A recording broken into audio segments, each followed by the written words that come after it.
Hi everybody. Hello, I'm Ryan. I'm Bethany. And we are Ryan and Bethany Board Game Reviews. And today we'll be talking about rival restaurants. And this is designed by Ram Chu, John Kang, Gary Alica. The artwork is by Audrey Young, and it is published by Gap Closer Games. All right, you guys, have you ever been to a restaurant before? Are you serious? Well, I don't know, maybe you haven't. But have you noticed that when you go to one restaurant, in that same area of town, there's usually a whole lot of restaurants. And maybe they're all different. Maybe you have a Vietnamese place. Maybe you have a fusion place. Maybe you have a taco joint. Maybe you have, a food truck. You have all these different things all in the same area of town, all competing for your dollars and your meal. Well, guess what's happening in this game? That same exact thing. You have all these different restaurants trying to gain popularity, which is like thumbs up on their social media page, I think, by creating all these different meals and making all these different recipes and fulfilling those by going to the market, getting all the ingredients they need to do that. So, let me show you how to play. All right, here's our setup for Restaurant Rivals. We've got our main board here. It's got 6 different locations where we can go to get our different ingredients. We've got our fruit, veggies, we've got carbs over here, we've got meat, dairy, and then we have our mystery mart, which is going to give us a variety of kind of weird ingredients. We've also got our garbage over here, our island, which includes, garbage, as well as a discard pile. We're going to be able to buy our upgrades and some action cards. The island's a great place to go. All right, so at the beginning of the game, what we're going to get is we are going to get kind of a player aid. We're also going to be randomly dealt out a restaurant style. So here we've got our Italian restaurant.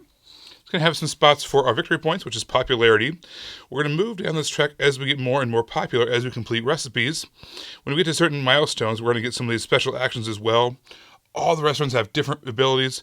This particular one is all about action cards, getting more and more free action cards, which is great. Sometimes you have ones that give you different abilities or give you different money, all kinds of different things that you can get from those restaurants. We're also going to be dealt a basic and a gourmet recipe, and every time you finish one of those, you are going to be able to draw a new one from the deck. And then we have our dial, which is kind of our selector, telling us where we're selecting to go each round. There's also a deck of chefs at the beginning of the game. You're going to be dealt out a random chef, and they have special abilities as well, special things that they can do that no one else can do. Let's say if we randomly draw one out here, we are going to get, what do we get here? We've got the mystery meat ability, the lunch lady, Phyllis Grubman, who's going to give us some special abilities. I want to set her off to the side over there. Each turn is going to be divided up into 3 phases. We've got our money and move phase, then we've got our buy and barter phase, and lastly we have our cook and counter phase. So during the money and move phase, first we're going to get an income. It's usually $300. Sometimes you can increase your money income by doing some of those special abilities, so unlocking some social media advertising or celebrity endorsements. That can help your income. Then you're going to select on the dial where you want to go secretly and put it face down. It says you're ready to move. And as soon as everyone has that side face up, then we've got a sand timer over there. We're going to flip that over, and everyone's going to flip over their location, go to that spot, and start taking actions. If you really want a certain ingredient, you can put your mover on top of that exact ingredient, and then you can be able to buy that. Also, you can also buy from the face down spot, or in the other spots as well. But if there's one that you really, really need, you want to put your mover right on top of that. Other players can also go to that area as well, and in fact, they can even go to the exact same spot you are on, but then if you have that happen, you have a little bit of a bidding war to try to figure out who's willing to pay more for that specific ingredient. And you can always try to gamble and go off the top of the deck there and find your ingredient that way also. Some locations are cheap, only $100 per ingredient. Then we have the Chop Shop and the Dairy King location, which are $200 a spot. And then we have our Mystery Mart location. That location, all those ingredients are $300 a piece, but there's some really cool things there. First of all, we have like the alien goo. It basically acts like a wild ingredient that you can get it can act as any ingredient you want it to be. We have chocolate and wine, which can give you special abilities. Tofu can be substituted in as a meat. And there's also things that can kind of spice up and give you actually even more popularity, some secret sauce, if you will, that can kind of make your ingredients and your meals even better. As you buy these ingredients, you're going to match them up to your recipes. And these recipes are going to require all different things here. So this is one of the gourmet ones, so that means that there's a lot of ingredients. You're going to require, things from the carb section, the meat section, the fruit, vegetables. And it also tells you how popular it's going to make you. This is going to give you 6 of the popularity points, which is fantastic. However, it's also going to produce 5 garbage when you make this.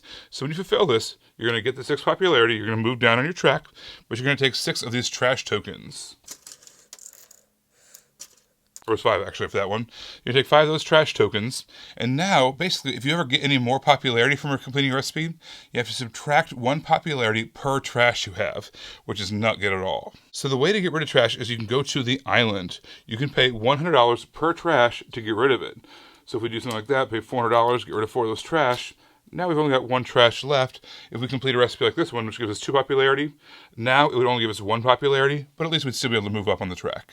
You also have all our different upgrades right here along the bottom of the island area there. So we have our basic recipe book, or we have a gourmet recipe book that allows us to draw more than just one of those, and we can kind of choose which one we want, which gives us more flexibility. And that's important because I didn't want to point this out yet, but we have an Italian restaurant here. If you have a restaurant that matches a style of meal that you've made, you're going to get an extra popularity. So if we were to make this, not only would we get the 2, we would also get an additional 1 because it matches our restaurant. Of course, we'd have to subtract off any garbage we had. Like in this case, we have 1. But still, if you match up your recipes to your restaurant, you're going to get extra popularity. Now, you can be working on both of these recipes simultaneously as you gather ingredients throughout the board. However, you can only complete one of these recipes per turn, unless you have the double cooktop special ability unlocked. Then you can complete them both in one turn if you have all the ingredients. And we already kind of mentioned we have the social media and the celebrity endorsement abilities, which are going to give you extra income. All that can be purchased from the island, along with our action cards. Action cards are really strong abilities that kind of mess with things a little bit. So we've got things like the 5-star review. That's going to give you an extra popularity if you use that. We've got a jackpot, which will give you some money if you match up the things. We've got some bad things that you can do to other players, such as steal ingredients or steal money from them. But then you've got like the clairvoyance card, which allows you to block bad things from happening to you. So there's a ton of different values you can get from those action cards. You're actually going to start the game with one of those as well. So you're already going to be off the bat having a cool ability that you can do. So to kind of cap everything off, to start off with, we're going to get our income. We are going to go out there on the board, gather the ingredients that we need. That part, the buy and barter phase, is all in real time. And also, there is a bartering part of that too. You can actually trade with other opponents as well. Let's say even really, really hunting for eggs or something like that. But you've got a whole bunch of rice. You can trade that with other players in whatever way works best for you. But there is a timer on it. So if you exceed the timer limit, the deal is done. All right, so then also, we've got our last phase, which is the ability to cook your meals. That's where you're going to gather your different popularity, move down on that track there, trying to get to 20 points. The first player to get to 20 points, 20 popularity, is declared the winner, or as they call it in the game, the wiener. The production quality on this game was really top-notch. I mean, just like those little garbage tokens, right? They go into a little garbage bin. Dumpster. Yeah, like a little dumpster. I just so that was really cute, and I really liked that. And then the board in the middle where you're discarding all your things to. It's just like the production quality of this was really nice, really, really thought out, and very well done. So each one of the restaurants had its own little track along the side there that as you went up on the popularity track, you would unlock new and special abilities. I loved getting those special abilities and that kind of the asymmetry that came along with that. And on top of that, you also had your chef that you got that was they all had special abilities as well. So you had 2 different things giving you special abilities, and every time you played, you had a new different kind of variety of things that you were working with and you tried to combine to get the most amount of popularity. I got a huge kick out of trying to get the most combos and kind of sift through and find the things that made my characters the most effective they could be. Guys, this has a timer in it. It is optional, but I recommend playing with it because one of the things that it did is it kept the game going. So there's like this barter phase where you're going back and forth and you're trying to get stuff and exchange things with people. And I just really liked how that it kept the pace going, and there was a time limit to it, so it's not like you're just stuck there forever. And then if you don't want to trade anything, you're just kind of sitting waiting for everybody else to be done. That didn't happen, so I enjoyed that part. I thought that the different restaurants that you were able to work with were really cool as far as you had all these different abilities and you were trying to match up the recipes to the restaurant style so that way you get extra popularity. You know, if you had an Italian restaurant making an Italian recipe, it was better for you. I did think they leaned a little bit too hard into the stereotypes sometimes. Like, you know, for one thing, there was an American restaurant, which we kind of thought was funny as Americans. So funny. It was this big, giant, sloppy hamburger with, like, a hot dog as, like, the chimney or whatever. You know, it was just red, white, and blue stools out front.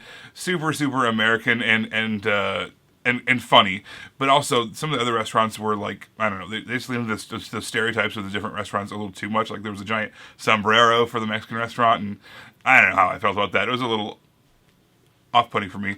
But also the same thing with the chefs as well. You know, you had all these chefs that were kind of vaguely associated with these different things. Like there was a big American Bro kind of style guy who was clearly based off of the American restaurant, and he wanted more and more meat, and but he was able to substitute meat for vegetables, so he never had to have vegetables, or it's just weird stuff like that. But another thing that kind of was off-putting to me was there was a customer, or not a customer, but a chef. His name was Love Handles McFatterson. That's just a really unfortunate name, and of course, he's called the plus-size chef, and his special ability is called jelly rolls. I don't know. As a bigger guy, to me, it was. I don't want to say offensive. That's the wrong word. It was definitely off-putting. Yeah. So the sensitivity in this game was not very sensitive. I don't know how else to put it. But the gameplay itself, I thought it was an enjoyable game. I liked fulfilling these recipes. I liked going and gathering all the ingredients. I liked making the recipes. I liked scoring it and finding the combos. Again, me personally, I was a little, off-put. I'll say that again, just because of the different sensitivities of the restaurant's stereotypes as well as the chefs themselves. But overall, if anything we said sounds good to you, this might be fun to you. So this game has a lot of variety in it, like a ton of variety in it, and it does offer a 2-player version. It was fine. It was a fine 2-player version. I like the interaction of the bartering, and I don't really want to do that when I'm playing 2-player. I'm like, I don't want to help you at all. But if there's multiple people there, then it's like you're kind of like working out a system. So I didn't prefer the 2-player versions, but there's a ton of variation in this game. If you enjoy like order fulfillment games specifically that have like a little bit of take that and gotcha in there, like if that sounds interesting to you, I would definitely give this one a shot. You guys, thanks so much for watching. Be sure to hit the subscribe button so you can see all our videos as they come out.